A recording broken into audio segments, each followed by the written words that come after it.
Good day, brothers and sisters in Christ. I welcome you to our Sunday reflection of the 16th Sunday of Year A. The theme of our reflection is God's unlimited patience. Let them both grow together until the harvest. Matthew chapter 13, verse 30. In his classic novel, The Brothers Karamazov, Fyodor Dostoevsky imagines Jesus returning to earth at the height of the Spanish Inquisition. Instead of welcoming him, the church leaders arrest him.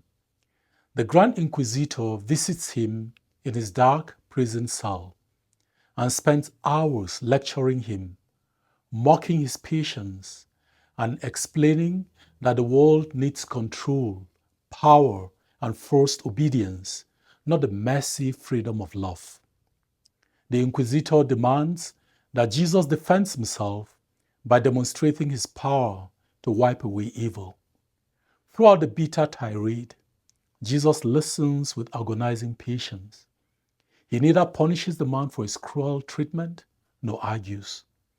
When the Inquisitor finishes, Jesus quietly walks over and gently kisses him. Jesus shows us how God responds with patience in the face of evil. The Grand Inquisitor tells him to go away and never return. Our readings challenge us to imitate God and to grow more patient with the evil in our world and our lives. They highlight God's staggering patience and leniency. He allows evil to thrive alongside good. By contrast, human justice is swift and reactive. When we spot imperfection, our immediate instinct is to eliminate it. We fear evil people because we worry they will exploit, harm, and corrupt us. In response to this attitude, the first reading challenges the righteous to be kind. Why does God tolerate evil? Jesus' teaching in the gospel reading offers an explanation. To appreciate the gardener's challenge in the gospel, we must understand the nature of the darnel, the weeds in the parable. It is difficult to distinguish the darnel from the wheat at an early stage.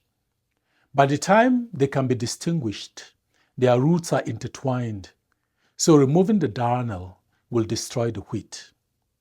We will miss the point of the parable if we assume the field is the outside world, that we are the wheat, and that bad people are weeds. It is better to assume the field to be the human heart. Each of us is a mixture of weeds and wheat. For example, within the same day, you can be incredibly generous and profoundly selfish. You can offer a word of genuine kindness and then immediately indulge in gossip. We are a bundle of contradictions. No one captures this contradiction more than Alexander Solzhenitsyn. And I quote, "The line separating good and evil passes not through states, nor between classes, nor between political parties, either, but right through every human heart, and through all human hearts. This line shifts. Inside us, it oscillates with the years. And even within hearts overwhelmed by evil, one small bridgehead of good is retained. God focuses on the small bridgehead of good in our lives and decides not to discard the whole field. He sees the wheat. He knows our potential, our goodness, the divine image inside us. He has the patience to walk through our flaws, addictions, and habitual sins, allowing grace to grow slowly, crowding out darkness and transforming the weeds into wheat. If God had not acted with mercy, we would not have had St. Paul, who was Saul, the persecutor of Christians, or St. Augustine, who spent his early years in hedonistic living. God did not give up on them. He will not give up on you either. This week, therefore, I challenge you to do the following. Surrender the role of judge and practice patience with others.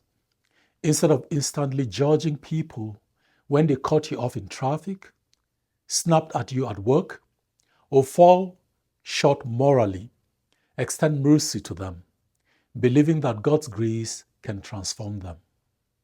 Secondly, acknowledge the weeds in your own heart. However, instead of falling into despair or criticizing yourself harshly, go to the sacrament of reconciliation, trusting that God is patiently working in you. Have a blessed week.